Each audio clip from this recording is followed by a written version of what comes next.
सहरो इसरार का सिलसिला खास, रोंगटे खड़े कर देने वाली दास्तान, कदम कदम एक मंजर हैरत अशां, लम्हा लम्हा रंग बदलते अतवार, गुनाह की दासियों की मस्तियां, हिर्सो हवस के पुजारियों के चमत्कार, दिलों पर दहशत तारी कर देने वाला एक पुर इसरार खौफनाक नावल, मुकद्दस ताबूत।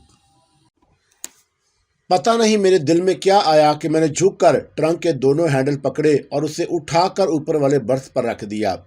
और मेरी इस हरकत पर वहां बैठी तमाम औरतों के चेहरों पर हैरत छा गई। और ये तुमने कैसे उठा लिया? इसे तो दो कुली मिलकर उठाकर लाए थे। और उनमें से एक औरत ने कहा। इस वक्त मुझे ऐसे लगा जैसे किसी ने कान में सरगोशी करके कहा हो, और मैंने उन्हीं अल्फाज को बुलंद आवाज में दोहरा दिया, ये तो कुछ भी नहीं, ये जो 4 ट्रंक मजीद रखे हुए हैं, इन्हें मैं सिर्फ एक हाथ साथ उठाकर ऊपर के बर्थ पर रख सकती हूँ।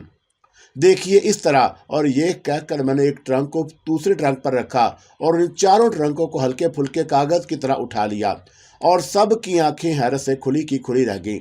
तभी एक औरत ने कहा कि तुम करती क्या हो? कुछ भी नहीं। वालिद क्या करते हैं? इंतकाल हो चुका है। किसके साथ रहती हो? किसी के साथ नहीं। और हम सब सर्कस में काम करने वालियां हैं, और ये सर्कस मेरे शोहर का है। उनके इंतकाल के बाद इसे मैं संभाल रही हूँ। तुम चाहो तो हमारे साथ शामिल हो सकती हो, और तुम्हारे जिस्म में जो ताकत है उसे इस्तेमाल कर सकती हो। माकूल रकम मिलेगी। मुझे करना क्या होगा? तुम्हारे लिए बहुत मामूली काम है। तुम्हें आइटम पेश करना होगा। पलक को भारी भारी चीजें उठाकर दिखाना होगी, और एक दिन में 2 बार बोलो मंजूर है। मंजूर, मगर जब तक मेरा दिल चाहेगा तुम लोगों का साथ दूंगी, फिर दिल भर गया तो चल दूंगी। और इस तरह ढाका पहुंचते ही मुझे पनामा सर्कस की आयरन लेडी बन गई, और कंपनी ने दिल खोल कर मेरी पब्लिसिटी की। इस दौरान में मुझे रिहर्सल भी कराई गई, और रिहर्सल के दौरान मेरी दूसरे की टोपियां भी उजागर हो गईं। और रिहर्सल ही के दौरान मेरी तनख्वाह जो 500 मुकर्रर हुई थी, उसमें से 200 रुपये बढ़ाकर 700 रुपये कर दिए गए, जो इस वक्त के हिसाब से बहुत बड़ी तनख्वाह थी। रिहर्सल के दौरान ही में मेरी मुलाकात सर्कस की मालकन हसीना के अकलौते बेटे इमरान से हुई, और उसे देखते ही पता नहीं क्यों मुझे बहुत ज़्यादा पसंदीदगी का एहसास हुआ। बस यूं समझ ले कि मैं उस पर मर मिटी। और दिन भर की रिहर्सल की थकी मांदी जब मैं रात को सोने के लिए लेटी, तो एक जानी पहचानी आवाज़ मेरे करीब गूंजी, फिक्र ज़रा भी ना करना, हम तुम्हारे बहुत करीब हैं। और ये आवाज़ किसकी थी? मैं पहचानने से माजूर थी। फ़कीर बाबा थे या शोरवीर, मैं पहचान नहीं पाई। मुसलसल रिहर्सल के बहस मुझे सोचने समझने की फुर्सत भी कम मिलती। खुदा खुदा करके मेरे पहले शो का दिन आया, और हफ्ते भर के टिकट पहले ही बिक चुके थे। पूरे ढाके में आयरन लेडी की कुव्वत का शोहरा था, और एक खलकत थी कि मेरी कमालात देखने के लिए खैंची चली आई। और मैंने इस शोर में 3 कमालात पेश किए।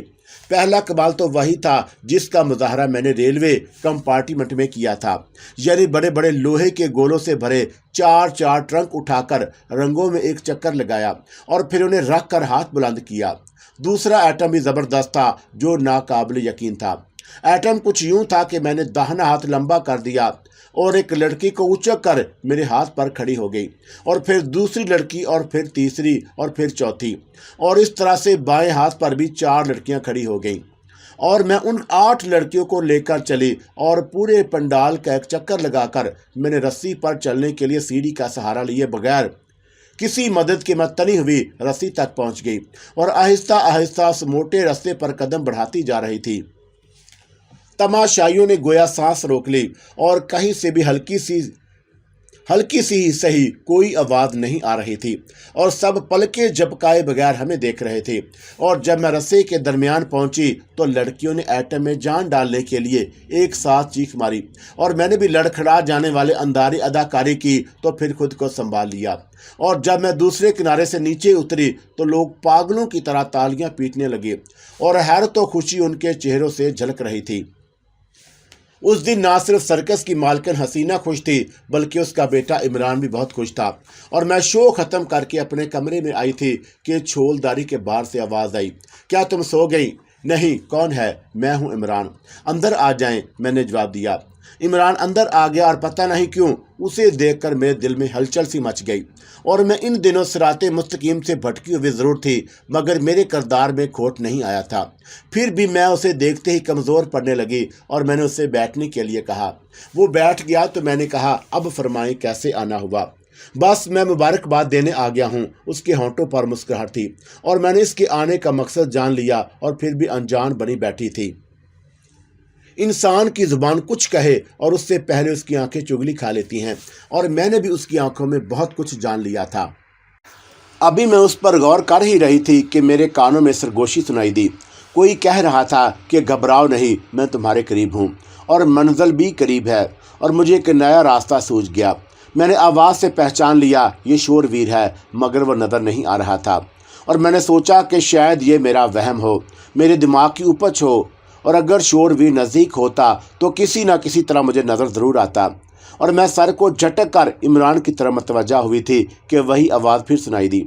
वो कह रहा था कि तुमने शिव, पार्वती, गणेश, दुर्गा और काली सबकी भुक्ति की और सबकी पूजा की, और तुम्हारे धर्म ने जिसे कुफर कहा है वो भी तुमने किया, और शैतानी अमल भी पूरा किया, और अब मेरे कहने पर एक अमल और कर दो। और मैंने चौंक कर इमरान की तरफ देखा कि कहीं उसने जुमला सुन तो नहीं लिया, मगर वो लात अलग सा बैठा एक फिल्मी मैगजीन देख रहा था जो मैं बराबर वाली छोल दरी से उठाकर लाई थी। यकीनन शोरवीर की आवाज़ सिर्फ मैं सुन रही थी, और इसलिए निस्बतन धीमी आवाज़ में मैंने कहा कि मुझसे क्या कराना चाहते हो। तुम इमरान के करीब जाओ और उसके साथ मिलकर उसे यकीन दिलाओ कि तुम उसी की हो, और इतनी करीब चले जाओ कि वह तुम्हें हासिल कर ले। तुम्हें तमाम कैदो बंद बंदिश को तोड़ दो, और तुम्हारा ये अमल मेरे लिए आसानियाँ पैदा कर देगा। तुम्हें मुकद्दस ताबूक तक जाने की जरूरत नहीं पड़ेगी, लेकिन मैं ऐसा नहीं कर सकती, अपनी इज्जत को दांव पर नहीं लगा सकती। याद रखो कि तारीख काली कुव्वत हासिल करने के लिए ये सब ज़रूरी है। रहा सवाल इज्जत का, तो ये भी कोई ऐसा मसला नहीं। इज्जत का शोर सिर्फ इसलिए फैलाया गया है कि औरत बस एक मर्द तक महदूद रहे। मेरी बात मानो और उसके करीब चले जाओ। जब एक मर्द कई औरतों को एक साथ अपने घर में रख सकता है, तो एक औरत कई मर्दों को साथ क्यों नहीं रख सकती। जाओ, जाकर उसके सीने से लग जाओ। और पता नहीं मेरी अकल कहाँ घास चरने को चली गई थी। मैं इमरान के बिल्कुल नज़दीक आ गई, इतने नज़दीक के शैतान की एक फूंक मेरी इज्जत को जलाकर राख कर देती। तभी शोरवीर की आवाज़ बिल्कुल करीब से आई, इसका गला दबा दो, यही इसी का अंजाम का मुस्तहिक है, और मैं वादा करता हूँ कि तुम्हें तुम्हारी मुरादें मिल जाएंगी। एक लम्हे को मेरे जहन ने बगावत की, लेकिन फिर जैसे मेरा दिल सो गया, और बिल्कुल मेरे ज़मीर की तरह, और मैं एक बार फिर शोरवीर की मामूल थी, और मैंने यका हाथ बढ़ाकर इमरान के गले को पूरी ताकत से दबा दिया। इमरान की आंखें बाहर निकल पड़ी और मुंह से खून आलूद रकीत माहता जारी हो गया। हाथ पैरों ने पूरी कुव्वत से मज़ाहमत करना चाही, और फिर चंद ही लम्हों में उसका जिस्म बेहिस्सो हरकत हो गया। और उस वक़्त उसका चेहरा इतना भयानक मालूम हो रहा था कि मैं उसे देखने की ताब ना ला सकी, और गर्दन छोड़कर पीछे हट गई। कत्ल करना आसान था, लेकिन कत्ल करने के बाद जिस जानलेवा अज़ियत से दो चार होना पड़ता है, उसे बर्दाश्त करना आसान नहीं। खौफ व दहशत के बायस मेरा पूरा जिस्म लड़ रहा था, और तेज़ चलती हुई सांसें दो धारी तलवारों से कम नहीं थी। मालूम होता था कि दिल टुकड़े टुकड़े होकर हलक से बाहर आ जाएगा, और मेरे सामने इमरान की लाश पड़ी थी, और मैंने उसकी मोहब्बत का जवाब उसका गला घोंट कर दिया था। बगैर किसी कसूर के मैंने उसके साथ ऐसा बेहमाना सलूक किया कि मेरा ज़मीर मुसलसल लानत व मलामत कर रहा था, और मैंने उसकी माँ हसीना के एतमाद को ठेस पहुँचाई थी। अगर उसे ये मालूम होता कि मैं इंसानियत के दर्जे से इस हद कदर गिर जाऊंगी, तो मुझे कभी साथ ना लाती। और मेरी आंखों में आंसू आ गए। बेचारा इमरान अब मुझसे कभी ना बोल सकेगा, और उसका खूबसूरत जिस्म मर्दाना हुस्न का शाहकार मनो मिट्टी में दबा दिया जाएगा। मैं आहिस्ता आहिस्ता उसके पास से खिसकाई और दुपट्टे से उसकी बाछों से बहते हुए खून को साफ किया, और बाहर उबल आई आंखों को बंद किया। और तभी ऐसे लगा जैसे उसके चेहरे में तब्दीली आ गई हो। इस वक्त वो यूनानी शहजादा लगने लगा, और चेहरे पर वही पहले ऐसी मासूमियत थी, और होंठों पर ऐसी मुस्कुराहट फैल गई जैसे वह मेरी बेबसी का मजाक उड़ा रहा हो। एक अजीब से जज्बे से सरशार होकर मैंने अपना सर उसके सीने पर रख दिया और सिसक सिसक कर बच्चों की तरह रोने लगी। अचानक उसके होंठों में जुम्बश हुई और मुस्कुराहट खिल उठी। उसने आंखें खोल दी और मेरी तरफ देखकर धीरे से बोला, क्यों, तुम डर गई? और खुशी और मसरत के बायस मेरे मुंह से हल्की सी चीख निकल गई। और फिर मैंने सरशार लहजे में बोली, तुम जिंदा हो? और वो मुस्कुराकर बोला, मुझे तुमसे अभी बहुत काम लेना है, तुम जिंदा क्यों नहीं होगा?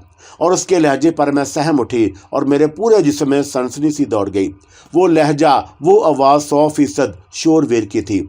उसने मेरे ज़हन को भांप लिया था और अब इतने दिनों बाद मुझे अकल आई। जिस्म क्या है, कपड़े की तरह है, और जब तक दिल चाहे उसे ओढ़े रखो और फिर उसे उतार कर फेंक दो। तुम शोरवीर हो ना? तुम्हें क्या नज़र आ रहा हूँ? जिस्म इमरान का और रूह शोरवीर की। खूब समझी। उसने हंसकर शरारत से मेरे बाल बखेर दिए। अब क्या इरादा है? इसी सर्कस में कमाल दिखाती रहोगी या कुछ और करने का इरादा है? दिल तो चाहता है कि जिंदगी भर मैं यही कुछ करती रहूं और लोगों को हंसते तालियां बजाता देखकर मुझे भी खुशी होती है, क्योंकि मैं खुद भी दुखी हूँ, अकेली हूँ और आगे पीछे कोई नहीं। और बोलते बोलते मेरी आवाज़ भर्रा गई। अरे अरे, मैं जो हूँ तुम्हारा गम बांटने वाला, अब तुम खुद देखना मैं कैसे तुम्हारे लिए बंद राहें खोलता हूँ। और मेरे पास बोलने के लिए अब रह ही क्या गया था, इसलिए चुप रह गई। और उसने उठकर खड़े होते हुए कहा, मैंने जिंदा इंसानों जैसे ज़िंदगी गुजारने का तरीका सीख लिया है, और जो भी जिस्म रूह से खाली नजर आए उसे खुद पर पहन लो। और मैंने यही किया। अब मैं इसी तरह जो जिस्म ताज़ा नजर आएगा उसमें वक़्त गुजार लिया करूँगा।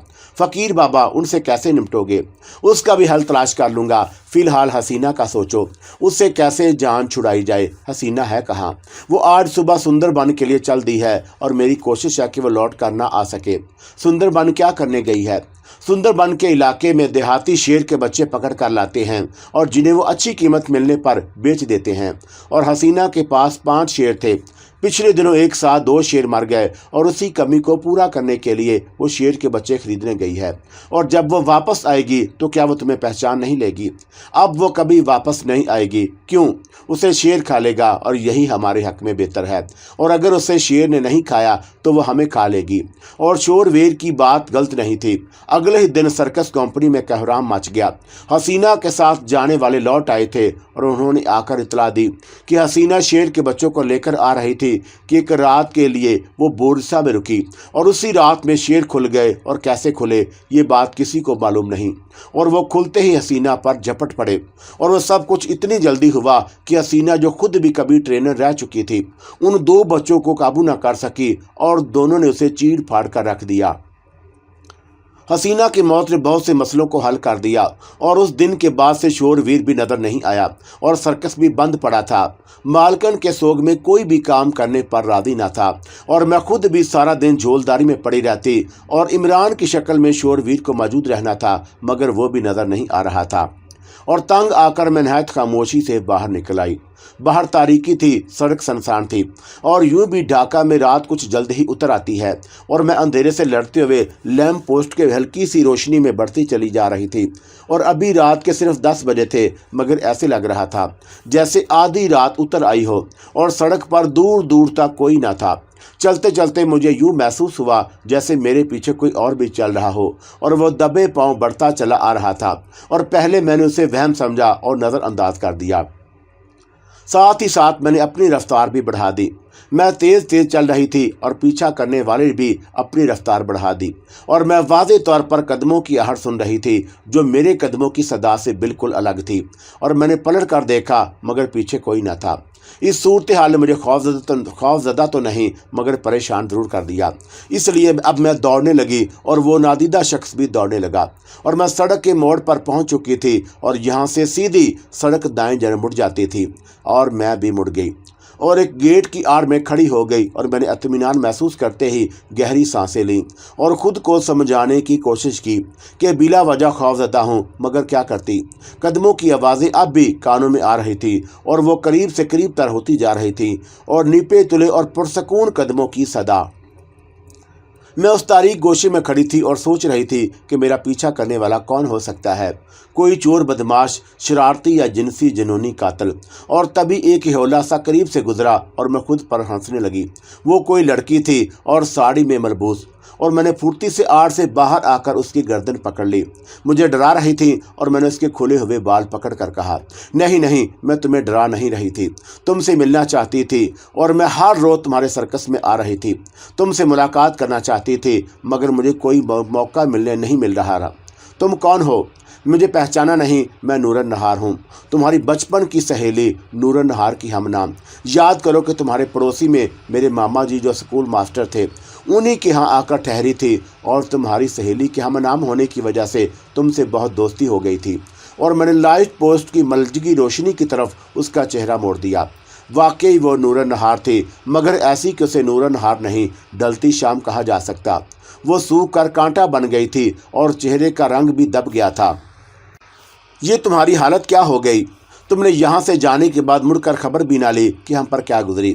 ایسی کیا آفتاب آ پڑی، کھل کر بتاؤ۔ لمبی کہانی ہے، کھڑے کھڑے کہاں سن سکو گی، کہیں چل کر بیٹھتے ہیں۔ ایسا کرتے ہیں کہ واپس سرکل چلتے ہیں اور میری چھولداری میں بیٹھ کر آرام سے اپنی کہانی سنا دینا۔ ٹھیک ہے چلو۔ اور خیمے میں پہنچ کر وہ میری چارپائی پر بیٹھ گئی۔ اس کے سامنے فولڈنگ اسور پر میں بھی بیٹھ گئی، اور مجھے انتظار تھا کہ وہ اپنی داستان سنائے گی، مگر وہ تو سسک رہی تھی اور روئے جا رہی تھی، اور میں نے اسے روکا نہیں، رونے دیا۔ اور جب وہ دل کھول کر رو چکی اور سینے کے بوجھ میں کچھ کمی آ گئی تو اس نے بھرائی ہوئی آواز میں کہا، دل چاہ رہا ہے کہ ایک بار پھر ماضی میں کھو جاؤں، اور میرے زخم زیادہ ہی گہرے ہیں۔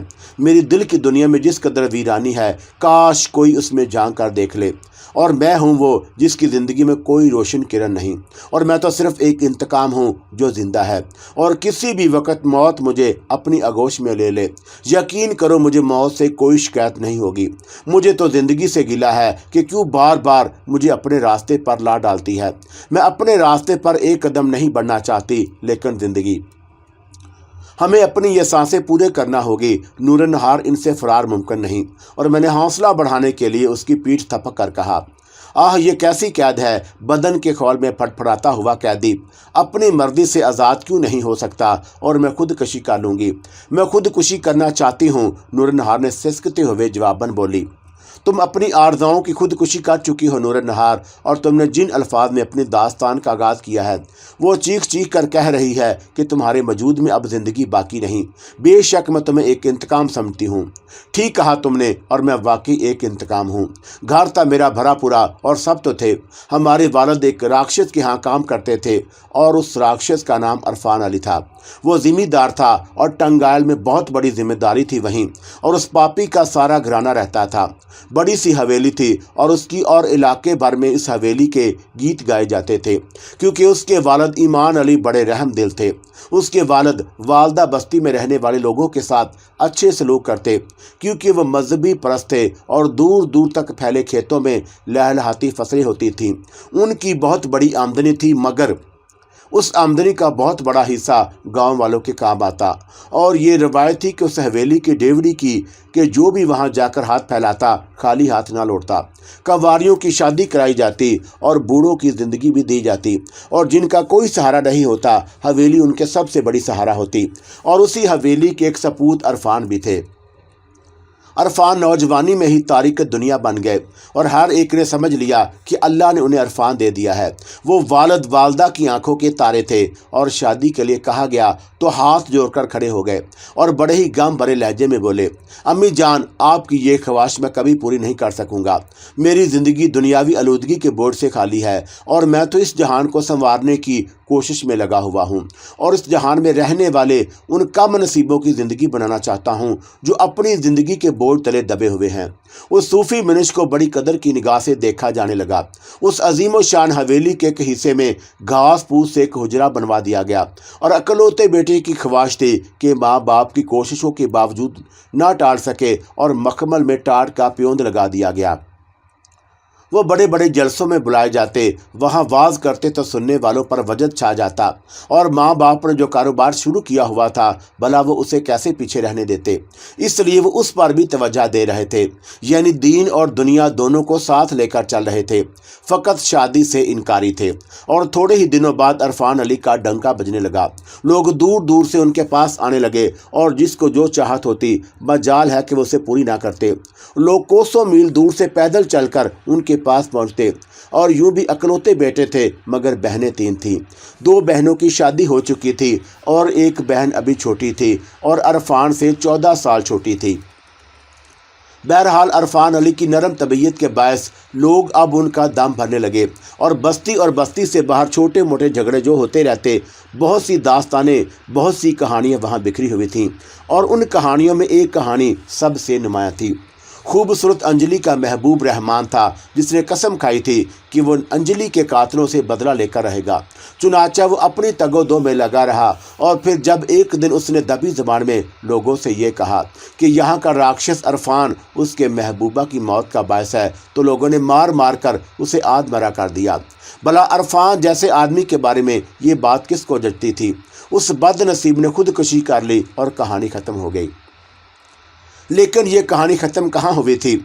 ऐसी बहुत सी कहानियाँ इस दौरान में जन्म लेती रहीं, लेकिन इस दौरान में कोई भी ये ना कह सका कि अरफान ही खेल खेल रहा है।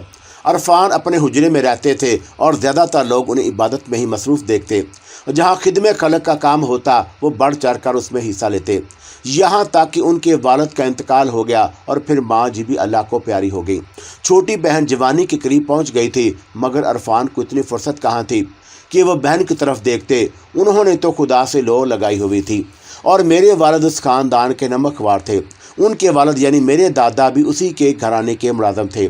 इसलिए अबू बड़े मालिक की मौत के बाद भी अपनी जगह काम करते रहे और ओहदा उनका दीवान जी का था और ज़मींदारी की सारी आमदनी का हिसाब किताब उनके हाथ में था। और पिछले दिनों से वो खासे सोचो विचार में डूबे हुए थे। आप तो जानती होंगी कि टंगाइल पार्चा बानी की सनत का गढ़ है और ईमान अली भी कई कारखाने बना रखे थे, जिसे अरफान के मशवरे वसत से दे रहे थे। ज़मीनों की आमदनी, जायदादों की रकम, कारखानों का जो सरमाया यहाँ लंबे अरसे से आ रहा था, अब उसकी तादाद बढ़ती ही जा रही थी। हिसाब किताब अपनी जगह थे, लेकिन कुछ ऐसे खाते भी खोले गए जो इस सारे हिसाब किताब से अलग थे और उस अकाउंट में करोड़ों रुपए जमा किए जा रहे थे। ये पैसे कहाँ से आ रहे थे, दीवान जी को कुछ नहीं मालूम था। बहरहाल ये कोई तशवीशनाक बात नहीं थी जिस पर अबू परेशान होते, और जब भी कोई ज़रूरत होती अबू हुजरे में पहुँच जाते और वहाँ उनसे बात करते और अरफान जी नहायत नरम और पुरखलाक लहजे में उन्हें मुख्तलिफ तफसीलात बताते रहते। और फिर एक मरतबा ढाका से टंगाइल एक नुमाइंदा 5 लाख रुपए की रकम मांगने आया और उसने कहा कि ये रकम उसने सुबह भरनी है और अगर ना भरी तो अक़वाम का बदनामी होगी, जो अरफान जैसे आला इंसान के लिए मुनासिब नहीं थी, क्योंकि अपने सूफियाना किरदार के बावजूद उन्हें अपने कारोबार को तो संभालना ही था। और वालिद साहब मजबूर हो गए कि वो अरफान के हुजरे में चले जाएं और वालिद की फ़र्द शनासी उन्हें वहाँ ले गई। हुजरे के बाहर कोई पहरेदार नहीं था और दरवाज़ा पता नहीं कैसे बंद होने से रह गया। भला हुजरे के बाहर पहरेदारों की ज़रूरत ही क्या होती। चुनाचा वालिद साहब अंदर दाखिल हो गए। हुजरा वीरान और सनसान पड़ा हुआ था और वाज के बाद यहाँ कोई नहीं रहता था सिवाय अरफान के। चुनाचा मेरे अबू बदनसीबी का शिकार होकर उनके कमरे में दाखिल हो गए और यहाँ उन्होंने एक ऐसा मंजर देखा जिसे देखकर उनके रोंगटे खड़े हो गए। यहाँ उन्होंने एक खूबसूरत लड़की को देखा जो अपनी ज़िंदगी की आखिरी सांसें पूरी कर रही थी और अरफान उसके सीने पर सवार था, जो आहट पाकर अलग हो गया था। अब्बू ने एक नज़र में ताड़ लिया कि उसे गर्दन दबाकर मार दिया गया है और उसके साथ वो वहशियाना सलूक भी किया गया, जिसे देखकर इंसानियत कांप उठे। और ये सलूक करने वाले अरफान जी थे और वालिद के पांव जकड़ कर रह गए। अरफान ने भी उन्हें देख लिया और उसके बाद जैसे उनकी आंखों में वहशत भर गई। तुम यहाँ कैसे आ गए? उन्होंने करख्त लहजे में पूछा। हजूर, मैं एक काम से आया था। क्या काम था आपको हमसे? उसने वहशत ज़दा अंदाज में पूछा। वो 5 लाख, अबू हकला कर बोले। सुकून से कहिए, इत्मीनान से कहिए, क्या कहना चाहते हैं आप? अरफान जी ने फ़ौरन ही अपने आप को संभाला दिया और अब उनका लहजा इत्तेदाल पर आ गया। वो राजा साहब 5 लाख और मेरे अब्बू की हालत अब भी गैर थी। वो तो उस मजलूम लड़की को देख रहे थे जिसने बिल आखिर दम तोड़ दिया था और उसने आखिरी हिचकी उनके सामने ही ली और दम तोड़ती हुई लड़की को अरफान जी ने भी देख लिया, लेकिन वह पुरसकून ही रहे। और फिर वह बोले, हाँ तो दीवान जी, 20 लाख की क्या बात है? ये कौन है? और अब्बू सब कुछ भूल कर बोले।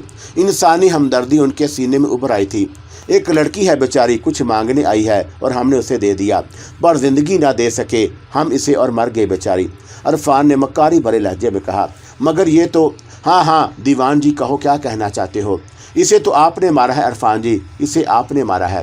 مارنا اور جلانا تو خدا کا کام ہے، بس جی کہ بس جب موت آ جائے۔ عرفان جی ہنس کر بولے، جی آپ نے گناہ کیا ہے، اور یہ کیا کیا آپ نے؟ آپ تو اللہ والے ہیں، آپ تو بڑے اعلیٰ ورفا کے لوگوں کی اولاد ہیں، اور آپ جیسا صوفی اور آپ جیسا رحم دل ایسا گناہ کرے گا میں سوچ بھی نہیں سکتا۔ ارے چھوڑو دیوان جی، کہاں کی بات کرتے ہو؟ دل کی بات بھی تو کرو، اور دل کی بات کرو تو ہم بتاتے ہیں کہ ہمارا دل یہی سب کچھ چاہتا ہے، اور دل جس وقت جو کچھ چاہے اس کی مانگ پوری کرنا ضروری ہوتی ہے، اور ہمارا دل یہی کچھ کہتا ہے۔ اور اگر سچ جانو دیوان جی، تو اب تک ہمارے دل کی ہر مانگ پوری ہوتی رہی ہے، اور ہم تمہیں اپنے ساتھ شریک ہونے کا موقع دیتے ہیں۔ جن آنکھوں نے یہ سب کچھ دیکھ لیا اور جن کانوں نے یہ سب کچھ سن لیا، ان کا جینا ضروری تو نہیں، مگر تم ہمارے پرانے دیوان ہو، اور ہمارے راستے میں آنے کی کوشش کبھی نہ کرنا۔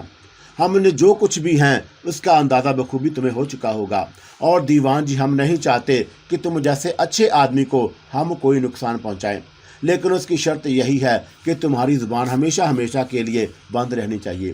تو کیا وہ لاشیں بھی آپ ہی کی درندگی کا شکار ہوئی تھیں، جو جنگلوں، کنووں اور دوسری جگہوں پر پائی گئی تھیں؟ میرے ابو نے چونک کر پوچھا۔ زبان سنبھالو دیوان جی، اسے درندگی نہ کہو، وہ سب خدا کے حضور پہنچ گئی، اور بھلا ہماری آگوش میں آنے کے بعد کسی کو جنت نہ ملے؟ بھلا یہ ممکن ہے؟ مگر یہ تو قتل ہے، یہ نہیں ہو سکتا۔ عرفان جی، آپ ابھی تک اپنے آپ کو چھپا رہے تھے، اور میں تو خدا سے ڈر رہا ہوں۔ کیسے عرفا اعلیٰ لوگوں کی اولاد ہیں آپ، اور کیسے راکشس! اگر آپ کے والدین کی روحیں یہ سب کچھ دیکھ لیں تو نہ جانے ان کا کیا حال ہو۔ اللہ آپ کو معاف کرے، آپ کے گناہوں کو بخش دے۔ دیوان جی، تم زندہ نہیں رہنا چاہتے کیا؟ اپنے خاندان کی زندگی پسند نہیں کیا؟ نہیں عرفان جی، یہ نہ کہو۔ اللہ نے چاہا تو میرا خاندان بچے گا، اور میری زندگی بھی بچ جائے گی، مگر تم جیسے راکشس کو میں نہیں چھوڑ سکتا۔ کس کی بیٹی ہے، کس کی اولاد ہے یہ؟ تو دیوان جی، اس سے پہلے کہ تمہاری دیوانگی عروج کو پہنچے، تمہارا علاج کرنا ضروری ہے۔ اور عرفان نے پھرتی سے ایک طرف رکھا ہوا پستول نکال لیا، اور اس کا رخ میرے ابو کی طرف کر دیا۔ ابو جی خاموش کھڑے ہوئے تھے، اور عرفان انہیں گھورتا رہا، اور پھر بولا، تمہیں 1 منٹ میں مار دیا جاتا دیوان جی، مگر بزرگوں کا خیال آتا ہے۔ اور پھر سچی بات یہ ہے کہ جس طرح تم نے اور تمہارے بزرگوں نے ہماری ذمہ داری کا کام سنبھال رکھا ہے، اس کو بھی نہیں میں نے سامنے رکھنا ہوتا ہے، اور اب ہمیں نئی آدمی رکھنا پڑیں گے۔ ابو اس دوران میں یہ اندازہ لگا چکے تھے کہ ان کی زندگی یہاں محفوظ نہیں، اور اس لڑکی کی مظلومیت ان کی روئیں روئیں میں رچ گئی۔ لیکن اس وقت عقل نے ساتھ دیا، اور انہوں نے سوچا کہ اس راکشس کو ایسے نہیں مارا جا سکتا۔ اگر ان کی کہانی یہیں پر ختم ہو گئی تو پھر یہ تو مر جائیں گے، اور کوئی نہیں جان سکے گا کہ راجہ عرفان جیسا راکشس کیا کیا کرتا پھر رہا ہے۔ چنانچہ وہ بے اختیار مسکرا پڑے۔ دیکھنا چاہتا تھا عرفان جی کہ آپ کے دل میں میرے لیے کتنی گنجائش ہے، انہوں نے مسکراتے ہوئے کہا۔ کیا مطلب دیوان جی؟ مطلب یہ ہے کہ سب کچھ برا ہوا ہے، اچھا نہیں، لیکن کیا کروں، آپ کے والد کا نمک کھاتا رہا ہوں، اور اپنی عادت سے مجبور ہوں۔ تمہیں نصیحت تو کرنا ہی تھی، مگر بیٹے کیا ضروری تھا کہ تم اسے قتل بھی کرتے؟ اس کا مقصد یہ ہے کہ تمہیں عقل آ گئی ہے، اور میرے ساتھ یہی سب کچھ روا ہے عرفان جی۔ نہیں، ہم تو پہلے ہی کہہ رہے تھے کہ ہم آپ کی بڑی عزت کرتے ہیں، بڑا مان ہے آپ کا ہمارے دل میں، مگر آپ کی بات ہی ایسی تھی۔ بہک گیا تھا، اب سنبھل گیا ہوں۔ سنبھل جانے میں جو مزہ ہے دیوان جی، بہکنے میں نہیں، اور ہمیں امید ہے کہ آئندہ تم کبھی نہیں بہکو گے۔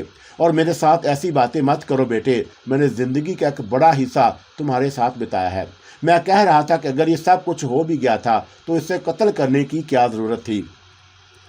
یہ ضروری ہے، آپ سمجھتے نہیں دیوان جی، اس کے لیے ہمیں اپنی عزت داؤ پر نہیں لگا سکتے، چنانچہ ہم یہ بھی کرتے ہیں۔ مگر مجھے آپ کی اس حرکت سے اختفاف ہے۔ وہ کیوں؟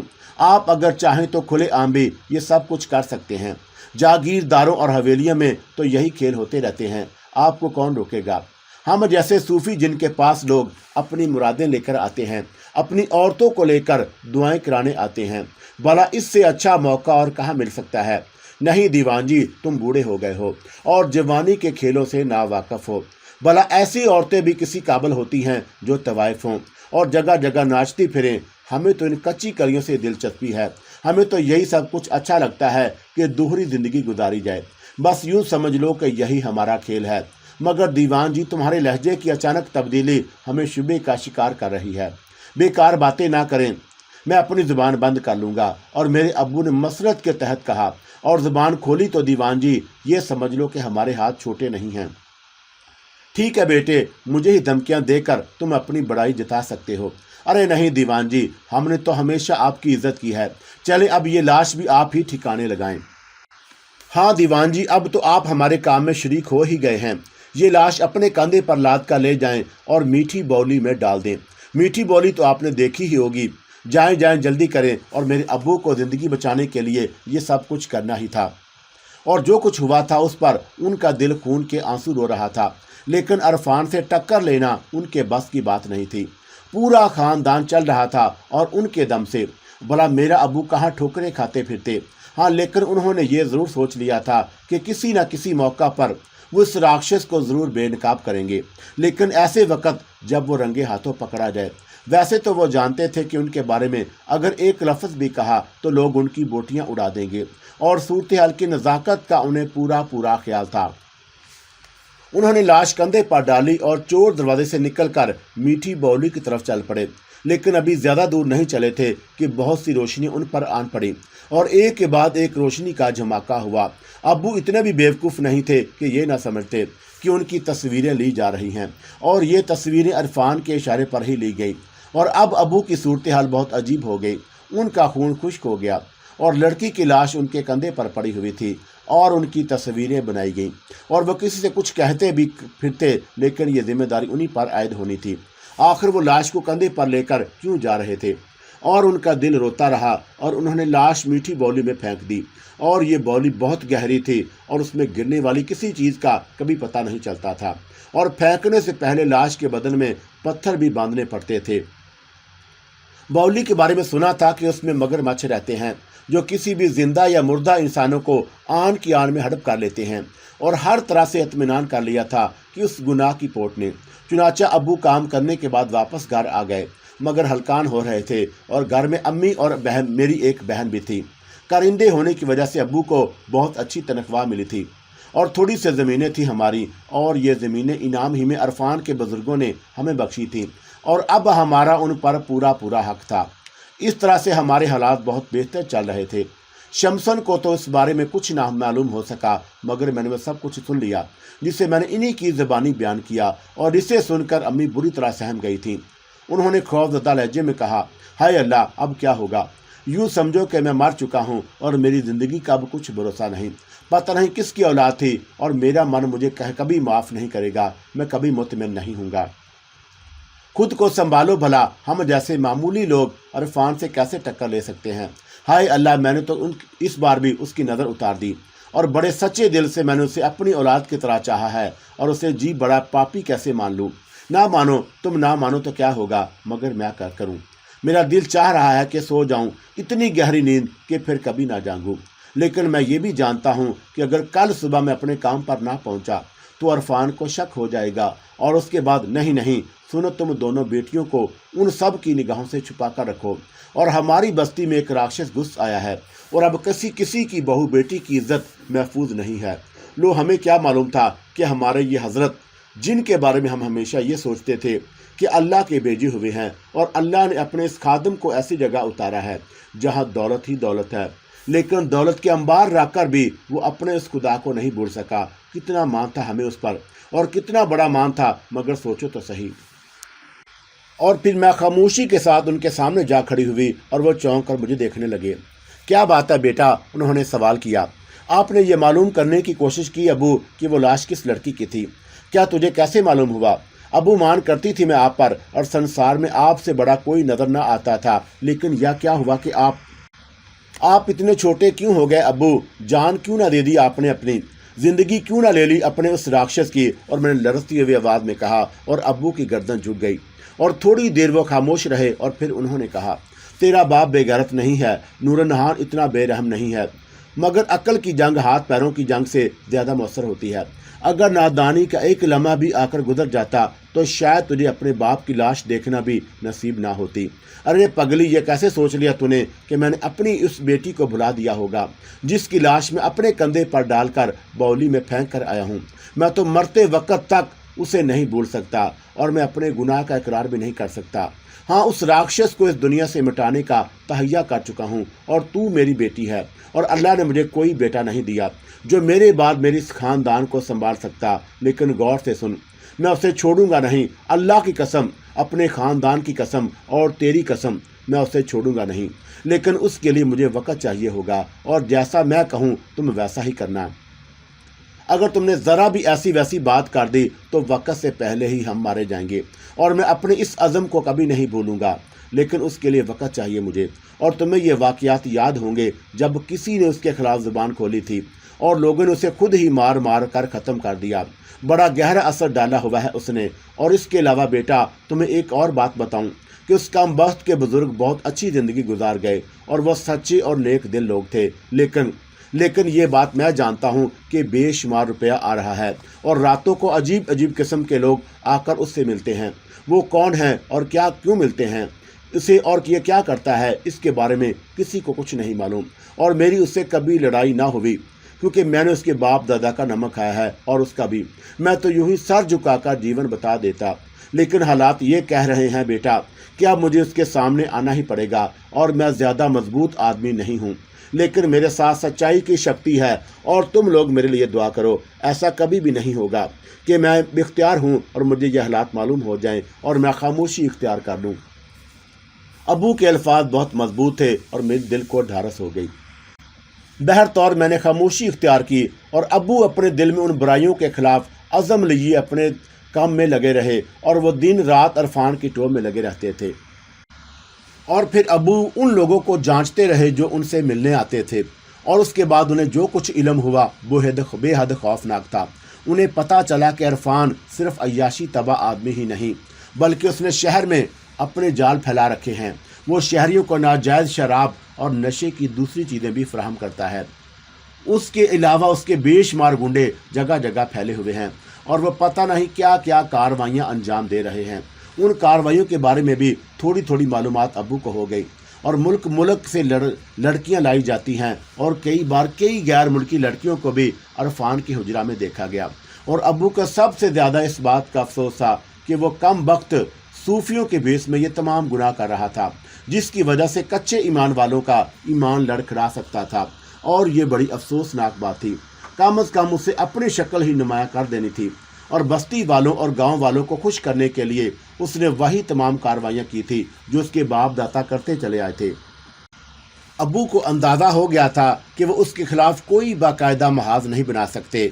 चुनाचा वो ताक में लगे रहे और फिर एक दफ़ा उन्हें बाहर जाने का मौका मिल गया। किसी काम से अरफान ने उन्हें बाहर भेजा और अबू ढाका आए और वहाँ अरफान के काम के साथ साथ वो अपने तौर पर कार्रवाई भी करने लगे। उन्होंने एक बहुत बड़े पुलिस अफीसर से रब्ता कायम किया और उनसे ज़ाती तौर पर उनके मकान पर मुलाकात की। पुलिस अफीसर ने अबू का इस्तकबाल अरफान के दीवान ही की हैसियत से किया था और मुख्तलिफ बातें करने के बाद अबू ने कहा, साहब मैं आपको एक अहम बात से बाखबर करना चाहता हूँ और बात यह है कि वतन परस्ती हर शख्स के दिल में होती है। हर शख्स चाहता है कि सिर्फ इसलिए ज़िंदगी ना गुजारे कि उसे रोटी कपड़ा मिलता रहे। उसके दिल में कुछ और उम्मीदें भी होती हैं, अच्छाइयों और बुराइयों की उम्मीदें। आप क्या कहना चाहते हैं मिस्टर दीवान जी? बड़े पुलिस अफीसर ने पूछा। मैं कुछ ऐसी बातें करना चाहता हूँ जिन्हें सुनकर आप मेरे मुंह पर थूकना पसंद करेंगे। मैं क्या करूँ, आपके दिल से मजबूर हूँ। और अब्बू ने शायद यही अल्फाज कहे थे। नहीं दीवान जी, आप बुजुर्ग आदमी हैं और मैं आपकी इज्जत करता हूँ। जो बात कहना हो दिल खोल कर कहें। और अफीसर की आंखों में हैरत थी। शायद वह समझ रहा था कि अबू से कोई जुर्म सरजद हो गया है और उसी का एतराफ़ करने आए हैं और ये मेरा नहीं अबू का अंदाज़ा था। हजूर, ये ख़ानदान जहाँ मैं आज दीवान की हैसियत से नौकर हूँ, मेरे लिए अन्नदाता का ख़ानदान रहा है और उन लोगों के यहाँ मेरे पुरखों ने ज़िंदगी बताई है। उनकी बड़ाई चाहना नमक हरामी है और इस तरह इंसान खुद अपनी ही निगाहों में जलील होता है। अबू का लहजा शर्मसार था। बेशक, इसमें क्या शक है, पुलिस अफीसर ने जवाब दिया। वो धीरे धीरे पेपर वेट घुमा रहा था मगर उसकी समात अबू की तरफ मरकूज थी। लेकिन मैं इस ख़ानदान के ख़िलाफ़ ही कुछ करना चाहता हूँ। क्या मतलब? अफीसर तअज्जुब से बोले। हाँ जनाब, जो कुछ मैं बता रहा हूँ उसे सुनकर आप मुझ पर लानत भेज सकती हैं, लेकिन उस वक़्त तक कुछ ना बोलें जब तक आप सूरत हाल का सही अंदाज़ा ना लगा लें। क्या कहना चाहते हैं आप? बड़े पुलिस अफसर ने संभले हुए लहजे में कहा। अरफान साहब अच्छे रास्तों के राही नहीं। क्या मतलब? पुलिस अफसर के लहजे में तब्दीली आ गई। मतलब ये कि वो अपने ख़ानदान की रीत से हट गए हैं। आपने टंगाइल के अतराफ में होने वाली वारदातों के बारे में सुना होगा। जगह जगह लड़कियों की लाशें पाई गई हैं। हाँ सुना है, और मैंने उन लाशों का राज मालूम कर लिया है।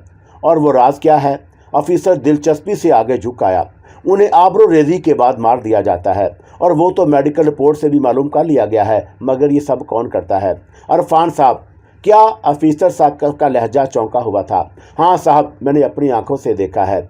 सूफी के भेष में अरफान साहब वो बुरा कर रहे हैं, और मैं जानता हूँ कि जो कुछ मैंने कहा है अच्छा नहीं है, और मैंने उसके लिए बेजान की बाजी लगाई है। लेकिन मेरी ख्वाहिश है कि आप इसकी तहकीकात करें।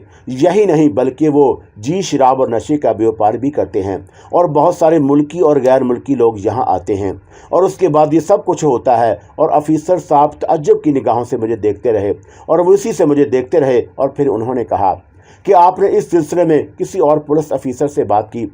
नहीं जनाब, बड़ी सोच विचार करता रहा हूँ, और जिसका नमक खाऊं उसके खिलाफ ये सब कुछ करूं, ये दिल तस्लीम नहीं कर रहा, लेकिन ज़मीर से मजबूर हूं। और वो लाश जिसे मेरे कंधों पर लाद कर बाउली में गिराया गया आज तक मेरी निगाहों में घूम रही है, और मैं उसे भूल नहीं सकता। जनाब, वो मेरी बेटियों की तरह थी। क्या मतलब? ऑफिसर ने पूछा, और अब्बू ने उन्हें पूरी कहानी सुना दी। ऑफिसर साहब गर्दन हिलाते रहे, और फिर उन्होंने सर्द लहजे में कहा, इस कहानी का कोई सबूत है आपके पास? जनाब, सबूत तो हज़ारों मिल जाएंगे। आपने कुछ आदमियों को मेरे साथ भेज दें, और मैं उन्हें दिखाऊंगा कि हवेली में क्या होता है। दीवान जी, आपने ये इतला देकर बड़ा अच्छा किया, और मैं इसकी तहकीकात कराऊंगा। आप बिल्कुल बेफिक्र रहें, लेकिन एक बात जहन में रखें कि आपने ये बातें 2-4 जगह और कह दी तो फिर आपकी अपनी ज़िंदगी के लिए खतरा पैदा हो जाएगा। और आपके कहने के मुताबिक अरफान साहब इतने ख़तरनाक आदमी है, और सूफ़ी के बेस में आकर वो सब कुछ कर रहे हैं, तो फिर उनके हाथ बहुत लंबे होंगे और आपकी जान जाएगी। इसलिए खामोशी से अपने घर जाइए और आराम से बैठिए। आपने मुझे इतला दी, मैं इस सिलसिले में पूरी तहकीकात करूंगा, और आपकी बात सच निकली तो फिर देखिए क्या होता है। ऑफिसर का यही कहना था, और अब्बू मुतमिन हो गए, और वो खुद भी दूर रहकर काम करना चाहते थे। उनके अपने अंदर से भी बड़ी कश्मकश थी, और उन्हें अफसोस हो रहा था, लेकिन फ़र्ज की एक ज़िंदगी अलग से होती है। चुनाचा वो टंगाइल वापस आ गए। और फिर उस रोज़ के तीसरे दिन सुबह की बात है कि सुबह ही सुबह हमारे घर के दरवाजे पर दस्तक हुई, और मैं दरवाज़ा खोलने चली गई। अरफान को मैंने इससे पहले कई बार देखा था, लेकिन वह जितनी बड़ी शख्सियत है उसे सोच कर भी मैं कभी भूल कर भी ख्याल नहीं कर सकती थी कि वह हमारे घर के दरवाजे पर भी आ जाएंगे। और उस वक़्त वही हमारे घर के दरवाजे पर खड़े हुए थे, और मैं हक्का बक्का रह गई। अरफान साहब खुद भी मुझे हैरत से देखते रहे, और फिर उन्होंने बड़ी नरम और मीठी आवाज़ में कहा, दीवान जी मौजूद हैं? हाँ जनाब। सुनो, तुम बेटी हो ना उनकी? हाँ जनाब। अकेली बेटी हो? नहीं जनाब, मेरी एक बहन भी है। हूँ, छोटी है तुमसे? हाँ जनाब। क्या नाम है तुम्हारा? नूरन नहार। और तुम्हारी बहन का? शमसुन नहार। ठीक है, जाओ और अपने अब्बू को इतला दो कि हम आए हैं। और मैं वापस मुड़ी, लेकिन मुझे अरफान साहब की निगाहें अपनी पुश्त पर चुभती हुई महसूस हुई, और मुझे यूँ लग रहा था जैसे कोई मेरे अंदर से टटोल रहा है। और ये आंखें बड़ी अजीब थीं, और जब तक मैं उनके सामने से गुजरती रही मुझे ये एहसास रहा कि अब्बू को आकर मैंने ये बात बताई तो वह हैरत से उछल पड़े और फिर दौड़ते चले गए। कुछ भी था, बहरहाल अरफान साहब उनके मालिक थे, और अब्बू बड़ी इज्जत और एहतराम के साथ उन्हें अंदर लेकर आए। और अरफान साहब मुस्कुराते हुए बोले, दीवान जी, हम आपके दिल से अपने बारे में गुस्सा दूर करना चाहते हैं, और इसीलिए आपके पास आए हैं। जनाब, मेरे दिल को क्या हो गया? अब्बू ने खुद को संभाल कर कहा। वो अरफान से आंखें नहीं मिला रह सकते थे, क्योंकि उनके दिल में जो कुछ था अभी अरफान को कुछ नहीं पता था। नहीं दीवान जी, देखो, हमें देखो, हम बड़े और छोटे में कोई फ़र्क नहीं समझते। तुम हमारे दीवान हो, और आम तौर से हमारे अजदाद लोगों के साथ अच्छा सलूक करते आए हैं, लेकिन वो कभी किसी के घर नहीं गए होंगे। हमें देखो, हम सूफ़ी मिनश हैं, और दुनिया से बिल्कुल दिलचस्पी नहीं रखते। और वह टहलते हुए जा रहे थे, और हमारे घर का दरवाज़ा आया और यहाँ आ गए। और वैसे दीवान जी, तुमने हमेशा दूरी रखी है। हम नहीं समझे जनाब, कभी अपने घर वालों के साथ हमारे घर नहीं आए। बस हजूर, वैसे ही, मेरे अब्बू ने जवाब दिया। और सुनाओ, तुम्हारे हालात कैसे हैं? बस ठीक है जनाब, कोई ख़ास बात नहीं। आपको नाश्ता पानी? नहीं दीवान जी, सुबह सुबह हम नाश्ता नहीं करते, बस ऐसे ही आ गए थे तुम्हारे घर, अरफान ने मुस्कुराते हुए कहा, और उसकी मुस्कुराहट में शैतानियत थी जिसे मैं दूर ही से महसूस कर रही थी। और सूफी के रूप में यह आदमी राक्षसी महसूस होता था, और खद्दो खाल भी भद्दे थे और बिल्कुल ही खौफनाक नजर आते थे। बहरतौर थोड़ी देर के बाद वह चला गया, लेकिन अब्बू को बेपनाह फिक्र और परेशानी का शिकार कर गया और वो पुरख्याल अंदाज में गर्दन हिला रहे थे। और मैं उनके पास पहुंची तो वो चौंक कर मुझे देखने लगे और फिर आहिस्ता से बोले, तू क्या कर रही है नूर नहार, और दरवाज़ा खोलने तू ही गई थी? हाँ अब्बू। क्यों गई थी बेवकूफ़ कहीं की, भला तुझे क्या ज़रूरत थी जाने की? हर दस्तक पर दरवाज़ा खोलने चली जाती है, और जब मैं घर में मौजूद हूँ तो तू क्यों गई? नौकर नहीं मौजूद थे, पता नहीं क्या करने वाली थी। तू क्या कर दिखाएगी? तुझे समझा तो दिया था कि वही कर जो मैं कहता हूँ। और अब्बू बिला वजह ही मुझ पर बिगड़ने लगे, और मैं उनकी जहनी कैफियत को समझ रही थी। बेवकूफ़ नहीं थी, हालात का अंदाज़ा हो गया था। रात के तकरीबन 10 बजे थे जब हमारे घर के दरवाजे पर दस्तक हुई। अब्बू बैठे इस वक्त हुक्का पी रहे थे, और दस्तक की आवाज़ सुनकर हुक्के की नय उनके मुंह से निकल गई, और देर तक सहमी हुई निगाहों से वो दरवाजे की तरफ देखते रहे, और फिर लड़ते हुए कदमों से वो दरवाजे की तरफ बढ़ने लगे। हमें चौंका, उन्होंने दरवाजे पर जाने से मना कर दिया था, इसलिए हमसे कोई भी दरवाज़ा खोलने नहीं गया। और अब्बू ने दरवाज़ा खोला और किसी से बातें करने लगे, और फिर उन्होंने कहा, अंदर आ जाओ भाई। और मैं उसे पहचानती थी, बस्ती ही का आदमी था, अल्लादीन उर्फ धानू। पहले हमारे मोहल्ले में रहता था और फिर अपने बाल बच्चों को लेकर शहर चला गया था। कहो भाई धानू, क्या हाल है? कब आए शहर से? अभी अभी आया हूँ और बुरी तरह से भागता हुआ आया हूँ, अभी वापस भी चला जाऊंगा। क्यों, क्या खैरियत? अभी आए हो और वापस भी चले जाओगे? आपके पास आया था दीवान जी, आप जानते हैं मैं पुलिस में हवलदार हूँ। हाँ जानता हूँ, अच्छी तरह जानता हूँ। दीवान जी, मुझे कुछ सवालात के जवाब चाहिए। क्या पुलिस की तरफ से ये सवाल कर रहे हो? नहीं दीवान जी, मैं अगर पुलिस की तरफ से सवालात कर रहा होता तो सादा लिबास में ना आता, पुलिस की वर्दी पहन कर आता। कहो भाई, क्या बात है? क्या आप अरफान के खिलाफ पुलिस में कोई रिपोर्ट दर्ज कराने गए थे? उसने कहा, और अब्बू बुरी तरह चौंक पड़े। मैं जो पूछ रहा हूँ मुझे उसका जवाब चाहिए। हाँ गया था। बहुत बुरा किया आपने दीवान जी, बहुत बुरा किया। आपको अरफान साहब के ताल्लुकात का इल्म नहीं है। ताल्लुकात अपनी जगह, मैं तो पुलिस को एक जुर्म की इतला देने गया था। जुर्म? कैसी बातें करते हैं दीवान जी, आपने इतनी ज़िंदगी गुजार दी, और आप जानते हैं कि बुराई अगर गरीब आदमी करता है तो जुर्म बन जाता है, और यही बुरा काम जब कोई अमीर करता है वो या तो पॉलिसी होती है या उसे पश्त पुश्त कोई बड़ा काम होता है। लेकिन जो काम अरफान कर रहा है, क्या वो भी तुम्हारी निगाह में बहुत बड़ा है? मेरी निगाहों में नहीं, मेरी अफसर की निगाहों में। और आपकी रिपोर्ट करने के बाद अफसरों ने क्या किया होगा? मैं समझता हूँ उन्होंने अरफान के बारे में तहकीकात शुरू कर दी होंगी, और ये मालूमात हासिल करने की कोशिश कर रहे होंगे कि उन लाशों का राज क्या है और किसने उन्हें कत्ल किया है। नहीं जनाब, ये तो भूल है आपकी। क्या मतलब? पुलिस ने सबसे पहले अरफान को इस बारे में इतला दी और उन्हें बताया कि उनके खिलाफ रिपोर्ट दर्ज हो चुकी है, और पुलिस अफीसर ने अरफान से मुलाकात करके कहा कि दीवान जी ने उन पर कत्ल का इल्ज़ाम लगाया है, और उनके खिलाफ इतने घिनौने इल्ज़ाम लगाए हैं कि वो हैरान हैं। और फिर अरफान ने क्या कहा? जी हमें क्या मालूम, एक मामूली हवलदार को अफसरों की बातें कैसे मालूम हो सकती हैं। लेकिन आपको एक इतला देने आया हूँ कि सुबह सुबह आपको गिरफ्तार करने के लिए यहाँ पुलिस फोर्स पहुँचेगी। मुझे क्यों? अब्बू ने खौफजदा लहजे में सवाल किया। दीवान जी, आपने अपने पैरों पर कुल्हाड़ी मार ली, और मैं आपको एक मशवरा दे सकता हूँ, आप फ़ौरन यहाँ से फ़रार हो जाइए। और मैं जानता हूँ कि आप बहुत नेक आदमी हैं, और आपने अरफान के ख़िलाफ़ जो कुछ किया है वो अपनी नेक दिली से मुतासर होकर किया होगा, लेकिन आपको नहीं पता कि सूरत हाल क्या है। अरफान जो कुछ भी हैं, लेकिन पीठ बड़ी मजबूत रखते हैं, और मैं यहाँ से कहीं नहीं जाऊँगा। ये आपकी मर्जी है। आप जैसे ईमानदार बेवकूफ़ इसी तरह मुसीबतों का शिकार होते हैं, और ये मेरा फ़र्ज़ था कि आपको इस बात से आगाह कर दूं। हालांकि पुलिस का आदमी होने की वजह से मुझे ये सब कुछ नहीं करना चाहिए, लेकिन इस बात का मुझे अंदाज़ा था कि आपके खिलाफ़ जो कुछ किया जा रहा है वो अरफान के कहने पर किया गया, और आप बेकसूर हैं। और मैं अपने ज़मीर को, अपने दिल को मुतमईन करने के लिए चला आया। आगे आपकी मर्ज़ी। थोड़ी देर के बाद हवलदार धानू चला गया, और अब्बू का चेहरा धुआं धुआं हो रहा था, और मैंने और अम्मी ने भी ये सारी बातें सुन ली। शमसन नहार बेचारी अलहड़ थी, वो इन बातों को क्या जानती, और अपने कमरे में मज़े से सो रही थी। अबू अम्मी की तरफ देखकर पुरख्याल अंदाज में बोलो, सुनो मेरी एक बात सुनो। हाँ बोलो, तुमने सुना धानु क्या कह रहा था? हाँ सुन लिया, अच्छी तरह सुन लिया, वाकई तुमने गलत किया है।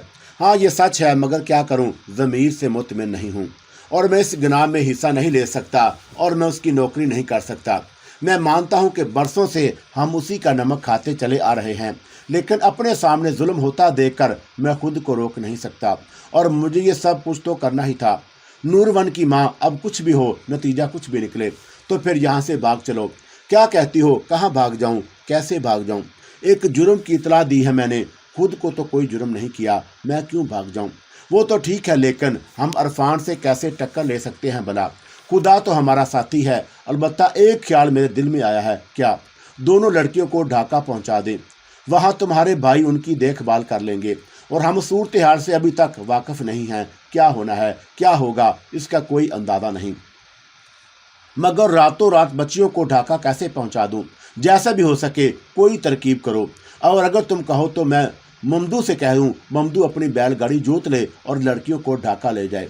हाँ, ममदू से बात कर लो, 10-5 रुपये भी दे देना, और बच्चियों का यहाँ से जाना ज़रूरी है। और ममदू से ये भी कह देना कि खबरदार इस बारे में किसी को इल्म ना हो। ठीक है, मैं अभी ममदू के घर जाकर बात करती हूँ। और अम्मी बाहर चली गई, और मैं परेशानी से अबू की शक्ल देख रही थी। और फिर मैंने जल्दी जल्दी अपने कपड़े समेटे और तैयार हो गई। कमला को सोते से उठाकर जब ये बताया गया कि हम ढाका चल रहे हैं, तो वो खुशी से उछल पड़ी, और रास्ते भर बैलगाड़ी में वो मुझसे फजूल बातें करती रही। कहने लगी कि अब्बू को हम पर रहम कैसे आ गया, और उन्होंने हमें ढाका भेजने का फैसला कर लिया, और अब मैं उस बेवकूफ़ को क्या बताती कि सूरत हाल क्या है। बहरहाल हम ढाका पहुंच गए, और अब्बू के बारे में सारी तफसीलात जो अब बताने जा रही हूँ मुझे बाद में मालूम हुई। अब्बू सुबह तक इंतज़ार करते रहे, और सुबह जबकि सूरज भी नहीं निकला था, पुलिस की गाड़ी हमारे दरवाजे के पास आकर रुकी, और पुलिस ऑफिसर बाहर आया और उसने दरवाजे पर दस्तक दी। अब्बू ने दरवाज़ा खोला और पुलिस ऑफिसर को देखकर संभल गए। वो बेचारे धानु पर कोई इल्ज़ाम नहीं देना चाहते थे, और पुलिस ऑफिसर ने उन्हें देखकर कहा, दीवान जी, आपको गिरफ्तार किया जाता है। मगर क्यों? ये बात तो थाने चलकर ही मालूम होगी, और अरफान साहब को मेरी गिरफ्तारी की इतला दे दी जाए। अबू ने कहा तो पुलिस ऑफिसर के होंठों पर मुस्कुराहट फैल गई। हाँ हाँ, दे दी जाएगी, आप फिक्र ना करें, आइए। और अब्बू के हाथों में हथकड़ियाँ डाल दी गई, और थाने ले जाकर उन्हें बंद कर दिया गया। और अभी तक अब्बू को ये नहीं बताया गया था कि अरफान ने उन्हें किस इल्ज़ाम में गिरफ्तार कराया है। हाँ, धानु ने उन्हें जो कुछ बताया उसके तहत वो इतना जानते थे कि उस गिरफ्तारी में अरफान का हाथ है।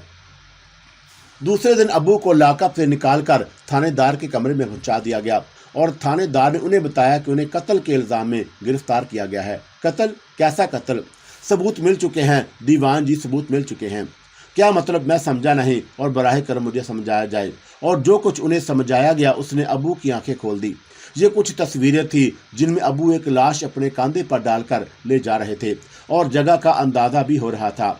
और अब्बू ने ये फ़ोटोग्राफ फ़ौरन ही पहचान लिए। वो लाश थी जो अरफान ने उनके हवाले की थी, और कहा था कि इसे बावली में फेंक आए।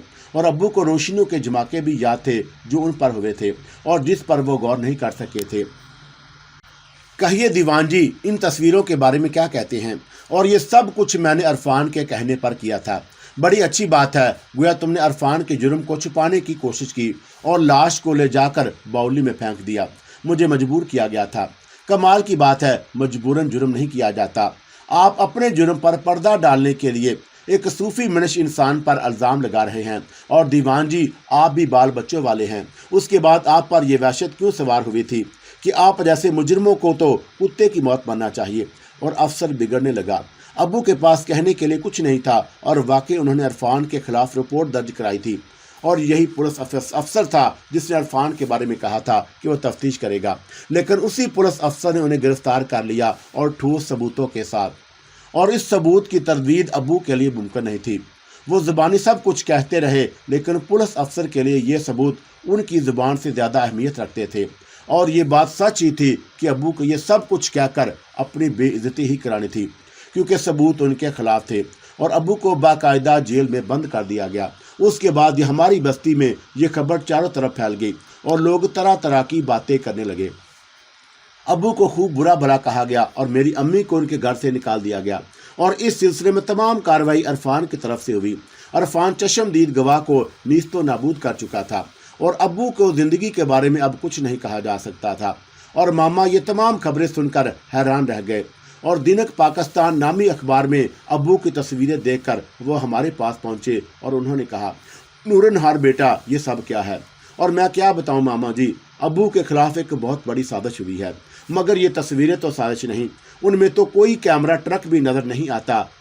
میں نہیں جانتی، خدا کی قسم میں نہیں جانتی۔ اور ماما جی پریشان ہو گئے، بستی میں پہنچے اور وہاں سے امی کو ساتھ لے آئے، اور امی کی حالت پاگلوں جیسی ہو رہی تھی۔ جس وقت وہ ہمارے پاس پہنچی سخت بخار میں مبتلا تھی اور ہذیان بک رہی تھی۔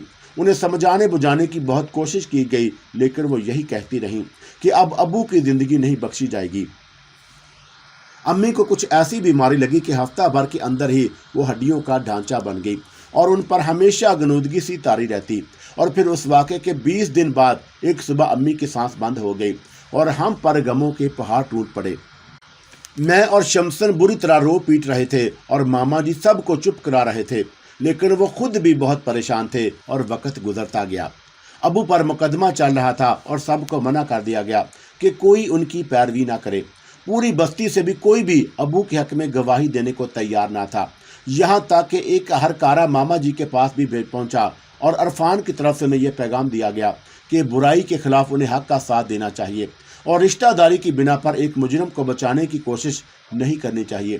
بیچارے ماما جی ایک اسکول ماسٹر تھے، اور ان کی حیثیت تھی کہ وہ ابو کی طرف سے مقدمہ لڑ سکتے، اور نتیجے میں ابو کو پھانسی کی سزا سنا دی گئی۔ اور ہم دونوں بہنوں نے یہ خبر سنی تو ہمارے دل دہل گئے، اور اب اس سنسار میں ہمارا کوئی نہیں تھا ہمارا، اور ماما جی سخت پریشان تھے، اور ہمارا بوجھ ان پر آن پڑا تھا۔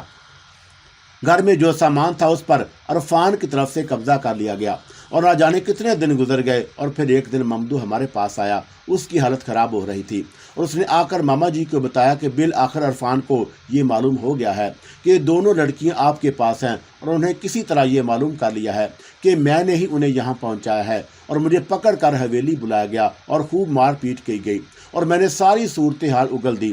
مگر دیوان جی بڑے رحم دل آدمی تھے، ہم پر ان کے بڑے احسان ہیں، اور میں اپنی زندگی کی قیمت پر آپ لوگوں کو یہ بتانے آیا ہوں کہ اب نور نہار اور شمس نہار یہاں محفوظ نہیں۔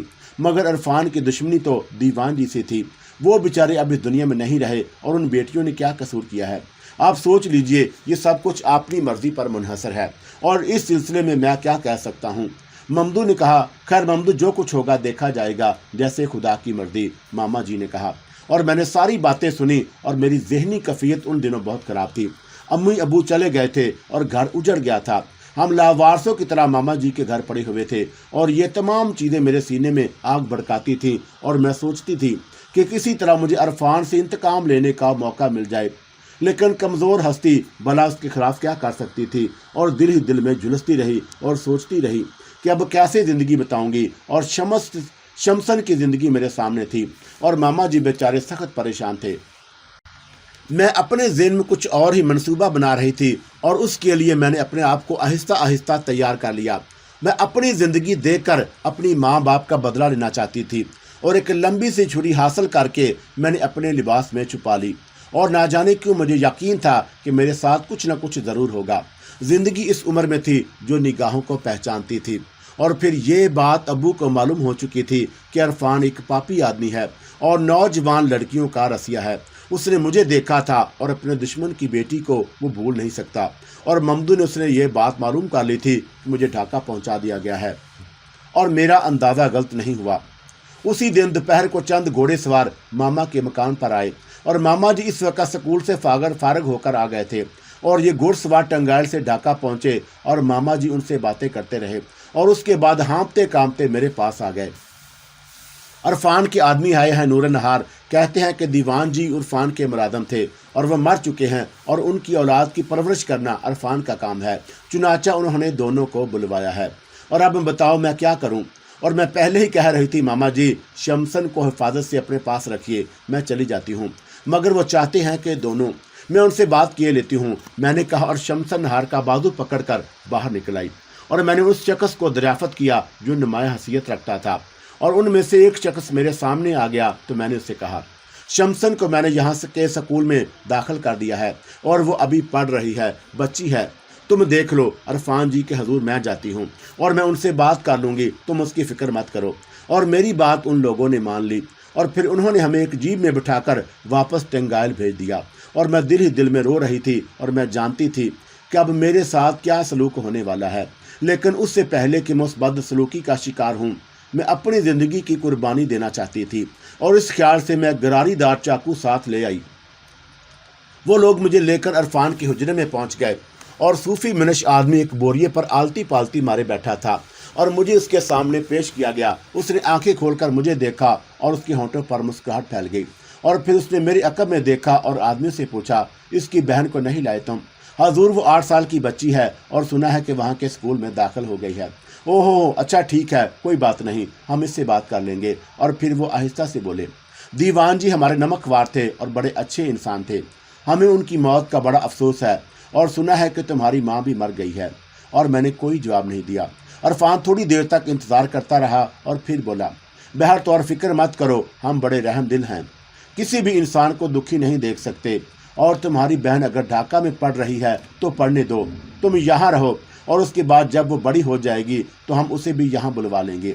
और मैंने दिल ही दिल में उसे कोसते हुए कहा, पापी, इस वक्त तक तेरा नाम ही ना होगा और जब मेरी शमसन को कोई नुकसान भी पहुँचेगा और दूसरे लोग चले गए तो अरफान ने कहा, मैं इस हवेली में रहूँगी और तुम्हें रानियों की तरह रखेंगे। और दीवान जी ने बुरा किया, वो हमारे खिलाफ रिपोर्ट दर्ज कराने गए थे और वो तो तुम खुद सोचो, जो हमारे खाते हैं वो हमारे खिलाफ कैसे काम कर सकते हैं।